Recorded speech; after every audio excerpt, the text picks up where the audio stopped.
eto sinasabi ng Bible kung ayaw nyo tanggapin, problema nyo yan. Pero sa ibang bagay, kampi tayo. Sa lahat ng iba pang relasyon natin, yun pa rin yun. Wala naman na iba.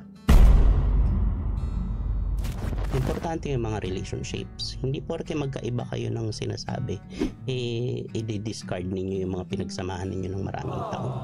Pero wag niyong isipin na dahil hindi pabor sa inyo yung isip ng mga brothers and sisters niyo na iba yung tingin nila sa Bible, iba ang interpretation nila, o mas nakikita nila yung totoo kasi mas reasonable, tinan mo.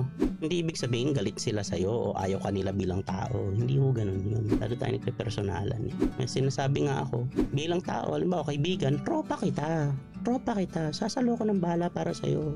Pero hindi mo ako mapapayag na tama yung sinasabi mong hindi Diyos si Jesus. Diyos si Jesus eh. Pagdating din sa bagay na yan, hindi tayo magkakampi. Pero sa iba pang bagay, kakampi mo ko. Ganon din sa loob ng church. Kahit sa mga brothers, sisters, mga tao namin o mga leader namin, pag talagang hindi ano.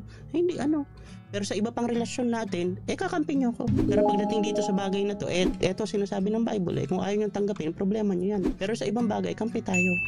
Sa lahat ng iba pang relasyon natin, yun pa rin yun. Wala naman na iba. O asawa kita, relasyon ko sa misis ko, asawa kita.